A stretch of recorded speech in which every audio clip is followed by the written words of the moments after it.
Hey everybody, a few months ago I installed a pair of rough country leveling springs on my 95 Ford Ranger. If you haven't seen that video yet, I'm going to post a link to it at the end of this video, but make sure you watch this video first. Because I've got a couple updates for you that will make the project a whole lot easier and hopefully help you avoid some of the issues that I ran into.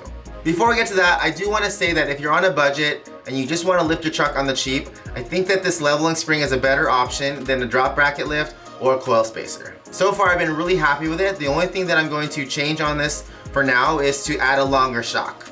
Even with a little bit of lift, I'm already seeing some loss in the available down travel because the factory shock is acting like a limit strap.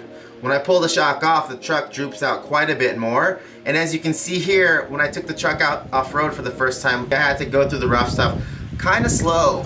Whereas in my old Rangers, I would just plow through this stuff. So I'm gonna update the shocks and hopefully that'll give us some improvement. Stay tuned, I've got some drone footage of the truck and some other stuff coming up soon. Anyway, back to where I messed up the install. So I started the install on the passenger side and I bolted all that up. It was pretty easy. And then I went over to the driver's side. When I got everything put together, I noticed that the driver's side spring at the top of the coil bucket didn't look the same as it did on the passenger side. The driver's side looked more correct.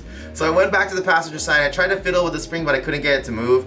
And by that point, it was late and I was tired and I was over it. So I figured, you know what, I'm just gonna leave it as it is. I'm gonna drive it for a little bit. Maybe the springs will settle, maybe it'll twist on its own. And if it's really wrong, the truck will probably make funny sounds and it won't drive right. Now, I drove the truck like this for 3 or 4 months with no problems. But a few weeks ago, I got a comment from a viewer saying, hey, you've got your springs seated incorrectly. So I figured I'd take it apart and give it another try. Now in the old video, you're gonna see that I used a box wrench to loosen the retainer nut to loosen the spring. Don't do that. That took like 15 minutes just to loosen it and then another 15 minutes to tighten it up again. It was a humongous waste of time. This time around, I decided to use a socket wrench and that was so much better.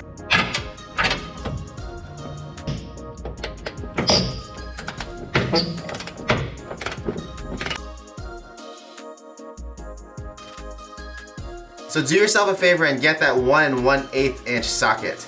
Make sure it's a deep socket and also invest in some nice wobble extensions. One other thing, make sure that you unbolt the shock so you can get a little bit more droop out of the suspension. I think this was a step that I forgot the last time I tried to adjust the spring. Especially with a factory length shock, the shock is going to limit how far the suspension can droop down. And at this point, there's still too much tension on the spring to move it. With the shock unbolted, I could press the I-beam lower and I could get the spring to move more freely. And it was a lot easier to get the spring where it was supposed to be. As soon as I started loading the spring with the jack, I could see that this was the way it was supposed to sit. Tightening it down is super easy with the socket wrench and the wobbles. And another benefit is that you can actually use a torque wrench to make sure everything is tightened to spec. Especially when it comes to suspension components, I'm not a huge fan of going by feel because this stuff is mission critical. If your suspension falls apart, the truck could roll over and you could die. Not a good day.